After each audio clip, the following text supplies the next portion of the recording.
Well, hello everybody. And this video recording is going to be some automation featured on Pivot Table. And in this one, the Visual Basic VBA is utilized. What's happening here is as you see the Pivot Table here, and let's see its data source. And going to data source. The data source is right here. It's actually supposed to be 7, row number 7. So this is the source, and here's the total sales figure. This is the sales column it's looking at, which is where is it? Sales figures are located. There you go. It's looking at the gross sales. So now imagine that this pivot table. Again, this is just a little sample to kind of describe the idea. Is supporting a report. That report can be daily, it can be weekly, monthly, can be any other kind of frequency depending on the need. So the data source of this reporting, which happens to be this tab, could be subject to frequent changes. Again, it could be as much as it is needed, even maybe several times within the same day. So now let's say it's constantly being added to it. The data rows are being added to it.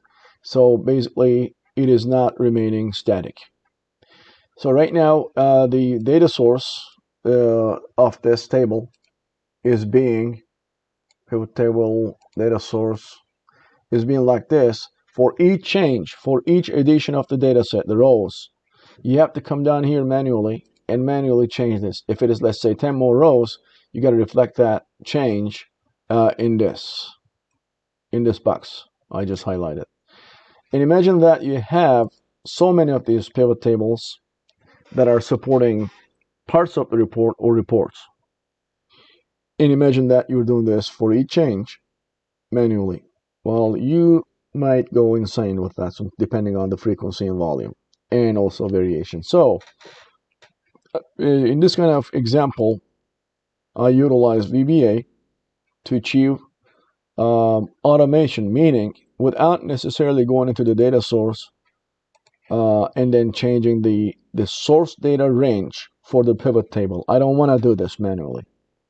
So what I'm going to do is look at the total now. It is 188,960, and I'm going to, just for the sake of example, take these rows and add right under, starting with the row number 8. I'm adding them. So now imagine that this is now the updated data range. It is yet not reflected on the pivot table, and even if you refresh, regular refresh, which is this, I'm going to refresh it, you're going to see the same result. Why? Because you have not changed the range that is supporting the pivot table, because this is just a new data set came added to it. So instead of going and changing it manually, reflecting that change on the pivot for the pivot table data range, I'm going to go ahead and run this macro, which I named it as on the button update the pivot table. So I click on that, and now look at the result, 254. 254 is now the new total, the new sum for the gross sales. And I'm going to go to gross sales. What is the total? Let's look at this here again, 254, right? Okay. So that's what this macro is doing. It is, depending on the kind of reporting needs, I did a lot of complex pivot table manipulations in various different kinds of business intelligence type of reports.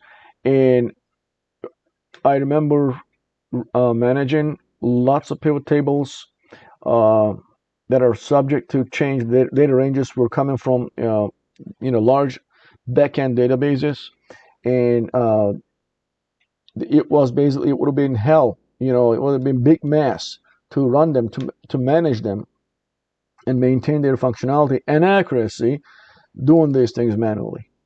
So that's why I wanted to provide this example for those of you who are also working and doing similar things, and that could basically make your daily work life easier if you're dealing with these kind of things frequently. So let's go back and also check the code behind that. So this is the sub procedure update pivot table range, and certain variables that these are the variables starting with dim, and it is here the new range identified here, set range, set data range, new range. So basically what's happening here is this, and you can see this here, the pivot is as an object in this code, using the new range as the data source supporting the pivot table. So I'm going to close that and come back to this one here. I want to go back to the data set again here. Let's see. Those, yep. So you can,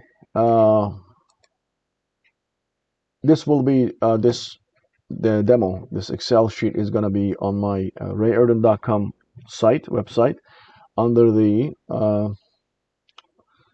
projects menu.